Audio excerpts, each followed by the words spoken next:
Hello everyone. आज मैं आपकी जो अपने इकोलॉजी वाले पेपर के अंदर जो थर्ड यूनिट अपनी रह गई थी, उस थर्ड यूनिट के अंदर अपना एक मेन टॉपिक जो है इकोसिस्टम, जिसके अंदर बहुत सारे इकोसिस्टम्स अपन को पढ़ना है। वो इकोसिस्टम जो रह गए तो उन इकोसिस्टम के बारे में मैं आपको इंट्रोडक्शन दूंगी और कल से अपन डेली एक एक इकोसिस्टम जो है उसको कंप्लीट करते जाएंगे। तो अगर मैं इकोसिस्टम की अगर मैं बात करूँ तो सबसे पहले इकोसिस्टम वर्ड जो था वो वर्ड दिया गया था टेंसली के द्वारा। मैंने आपको जो पहले जो वीडियो बना के भेजे थे जिसमें इकोलॉजी का इंट्रोडक्शंस, इकोसिस्टम के बारे में, उसके लिविंग नॉन लिविंग कंपोनेंट्स के बारे में, मतलब बायोटिक और अबायोटिक कंपोनेंट्स के बारे में, उन सब के अंदर तो उसके अंदर भी मैंने बताया था कि इकोसिस्टम जो होता है, इकोसिस्टम के लिए बहुत सारे अलग अलग साइंटिस्ट ने अलग अलग वर्ड दिए थे, लेकिन जो सबसे सही वर्ड जो माना गया वो इकोसिस्टम माना गया। और ये वर्ड जो दिया था वो टेंसले ने दिया था। अगर हम इकोसिस्टम को डिफाइन करते हैं तो इकोसिस्टम को वैसे तो डिफाइन करना बहुत मुश्किल होता है, लेकिन हम इकोसिस्टम को एक ऐसे सिस्टम के रूप में देख सकते हैं जिसके अंदर लिविंग और नॉन लिविंग ऑर्गेनिज्म जो होते हैं वो आपस में म्यूचुअल इंटरेक्शन करते हैं। Mutual interaction that means living organism जो होंगे वो नॉन लिविंग ऑर्गेनिज्म से अपनी ज़रूरतें पूरी करेंगे और नॉन लिविंग ऑर्गेनिज्म जो होते हैं वो लिविंग ऑर्गेनिज्म के द्वारा आगे से आगे बनते हैं। जैसे कि हम जैसे सॉइल का यूज़ करते हैं कल्टीवेशन के लिए, एग्रीकल्चर के लिए हम एयर को यूज़ में लेते हैं, तो बदले में क्या होता है कि वापस एनवायरनमेंट के अंदर भी न्यू एयर बनती है, न्यू सॉइल का फॉर्मेशन होता रहता है। तो इस तरह से जो लिविंग ऑर्गेनिज्म होते हैं, लिविंग ऑर्गेनिज्म जिनको हम बायोटिक कंपोनेंट के रूप में भी जानते हैं और नॉन लिविंग ऑर्गेनिज्म जिनको हम अबायोटिक कंपोनेंट के रूप में भी जानते हैं, इनका आपस में जो म्यूचुअल इंट्रैक्शन जो होता है और ये जिस सिस्टम के अंदर रहते हैं जहाँ पर ये अपना इंट्रैक्शन कर रहे हैं उस सिस्टम को हम किस नाम से बोलेंगे? इकोसिस्टम के नाम से। और इनकी जो स्टडी जो होती है लिविंग और नॉन लिविंग ऑर्गेनिज्म के आपस में म्यूचुअल इंटरेक्शन की जो स्टडी जो होगी उस स्टडी को हम बोलेंगे इकोलॉजी। तो यहाँ पर एक ह्यूज डिफरेंस होता है इकोसिस्टम और इकोलॉजी के अंदर। सिस्टम जहाँ पर एनिमल्स रह रहा है, जहाँ पर वो किसी और के साथ में इंटरेक्शन कर रहा है और उसकी जब स्टडी की जा रही है तो वो स्टडी कहलाएगी इकोलॉजी। ठीक है, अब हम सीधे से बात करते हैं अगर हम इकोसिस्टम की, तो इकोसिस्टम के अंदर कंपोनेंट्स के बारे में तो हम पहले से ही पढ़ चुके हैं, नहीं तो आप पहले वाले वीडियोस देख लेना। इकोसिस्टम में मेनली हम दो तरह के इकोसिस्टम की बात करते हैं। एक आता है सबसे पहला टेरेस्ट्रियल इकोसिस्टम। ठीक है, टेरेस्ट्रियल इकोसिस्टम को हम क्या बोलेंगे? स्थलीय पारिस्थितिकी। और दूसरा जो आता है वो आता है एक्वेटिक इकोसिस्टम। एक्वेटिक इकोसिस्टम को हम बोलते हैं जलीय पारिस्थितिकी, क्योंकि हर एक ऑर्गेनिज्म अलग अलग होता है, वो अलग अलग हैबिटेट में रहता है, अलग अलग नीचे में रहता है। उनकी जो आपस में अंडरस्टैंडिंग जो होती है, उनका जो इंटरेक्शन जो होता है, उनका फीडिंग वगैरह का, रहने का क्या, वो सब डिफरेंट होता है। तो इसलिए हम इकोसिस्टम को दो कैटेगरी में डिवाइड कर रहे हैं, टेरेस्ट्रियल इकोसिस्टम और एक्वेटिक इकोसिस्टम। अब अगर हम सबसे पहले अगर टेरेस्ट्रियल इकोसिस्टम की अगर हम बात करते हैं तो टेरेस्ट्रियल इकोसिस्टम के अंदर भी ऑर्गेनिज्म जो होता है वो अलग अलग जगह पर रहता है, तो उसके अकॉर्डिंग इकोसिस्टम जो होते हैं वो अलग अलग तरह के होते हैं। मेनली अपन को टेरेस्ट्रियल इकोसिस्टम के अंदर अपन को 3 इकोसिस्टम पढ़ना है, जिसमें फर्स्ट आएगा अपना फॉरेस्ट इकोसिस्टम। फॉरेस्ट इकोसिस्टम को हम हिंदी में क्या बोलते हैं? वन पारिस्थितिकी। क्या बोलेंगे हम? वन पारिस्थितिकी।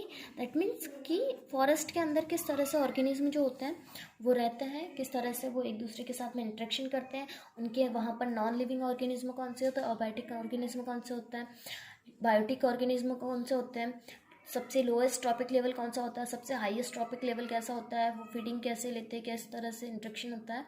तो ये पूरा का पूरा फॉरेस्ट इकोसिस्टम के अंदर आता है। सेकंड आता है ग्रासलैंड इकोसिस्टम।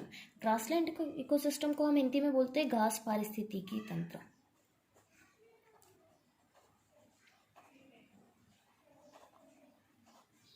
घास पारिस्थितिकी तंत्र जो होता है वो फॉरेस्ट से बिल्कुल ही अलग होता है, क्योंकि एनिमल जो होते हैं वो वहाँ पर ग्रास के ऊपर डिपेंड रहते हैं। तो वहाँ पर एक लार्ज एरिया के अंदर पूरी जगह पर क्या पाई जाती है? केवल ग्रास ही ग्रास पाई जाती है। तो वहाँ का इकोसिस्टम जो होगा वो फॉरेस्ट वाले से बिल्कुल ही अलग होगा। तीसरा आता है डेजर्ट इकोलॉजी या डेजर्ट इकोसिस्टम। डेजर्ट इकोसिस्टम जो होता है उसको बोला जाता है मरुस्थलीय पारिस्थितिकी।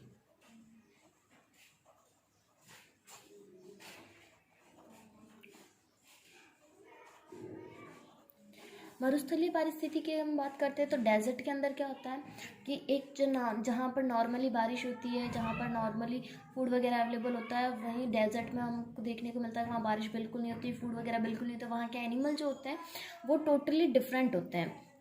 तो वहाँ का जो इकोसिस्टम होगा वो फॉरेस्ट वाले से और ग्रासलैंड वाले से पूरी तरह से अलग होगा। तो हमें इन तीनों इकोसिस्टम को देखना, हम हर एक दिन एक एक इकोसिस्टम के बारे में देखेंगे। उसके बाद अगर हम बात करते हैं एक्वेटिक इकोसिस्टम की, तो एक्वेटिक इकोसिस्टम जो होता है उसको भी फिर से दो कैटेगरी में डिवाइड किया है, क्योंकि अपन को पता है कि वाटर जो होता है वो दो तरह का होता है। एक होता है मराइन वाटर इकोसिस्टम और दूसरा होता है fresh water ecosystem. Marine water that means जो सी और ओशियन के अंदर जो वाटर होता है उसको मराइन वाटर बोलते हैं। फ्रेश वाटर जो रिवर, लेक, स्ट्रीम्स, कैनाल्स वगैरह जो होते हैं उनके अंदर जो पाया जाता है उनको हम फ्रेश वाटर इकोसिस्टम कहते हैं। अब अगर हम मराइन वाटर इकोसिस्टम की हम बात करते हैं तो मराइन वाटर इकोसिस्टम को भी फिर से दो कैटेगरी में डिवाइड किया गया है। एक होता है पैलेजिक जोन, दूसरा होता है बेंथिक जोन। पैलेजिक जोन मतलब जो सरफेस वाला जो एरिया होता है या मिडल वाला, जैसे समुद्र जो होते हैं, समुद्र जो होते हैं बहुत ज़्यादा गहरे होते हैं, तो उनमें जो ऊपर वाला और जो मिडल वाला जो पोर्शन होगा वो वाला कहलाएगा पैलेजिक जोन। पैलेजिक जोन जहाँ से मतलब लहरें जो ना उठती है, लहर ऊपर की तरफ आती है, तो वहाँ पर कौन कौन से ऑर्गेनिज्म वगैरह रहते हैं, इसको हिंदी में अपन बोलते हैं वेला पर्वतीय क्षेत्र, मतलब जो ऊपर की तरफ जो पाए जाने वाले। दूसरा आता है बेंथिक जोन। बेंथिक जोन मतलब जो समुद्र में बहुत गहराई के अंदर जो ऑर्गेनिज्म पाए जाते हैं, नितलस्थ क्षेत्र जिसको बोला जाता है। बेंथिक मतलब बॉटम के अंदर पाए जाने वाला। तो बॉटम के अंदर कौन कौन से ऑर्गेनिज्म है, क्योंकि बॉटम के अंदर बहुत सारे जीव होते हैं जो हमेशा बॉटम में ही रहते हैं, वो बहुत रेयर केस में सरफेस के ऊपर आते, मिडल के ऊपर आते। वहाँ पर रहने वाले प्लांट्स जो होते हैं वो छोटे छोटे से, इतने बड़े नहीं होते कि समुद्र की इतनी गहराई को पार करके ऊपर की तरफ आ सके। तो वहाँ का इकोसिस्टम जो होता है वो पूरा ही अलग होता है। तो मराइन वाटर इकोसिस्टम को फिर से दो कैटेगरी में डिवाइड किया, पैलेजिक और बेंथिक। इनको आगे फिर से फर्दर बहुत सारी कैटेगरी में, पैलेजिक में भी अलग होता है, महासागरीय अलग होगा, समुद्री अलग होगा, बेंथिक में भी अलग होगा। लेकिन ये अलग अलग जब हम पूरा मराइन वाटर का इकोसिस्टम पढ़ेंगे तो उसके अंदर अपन देखेंगे। दूसरा आता है फ्रेश वाटर इकोसिस्टम। अगर फ्रेश वाटर इकोसिस्टम की अगर अपन बात करते हैं तो फ्रेश वाटर इकोसिस्टम के अंदर भी क्या होता है, ये दो तरह का होता है। एक होता है लैंटिक, दूसरा होता है लॉटिक।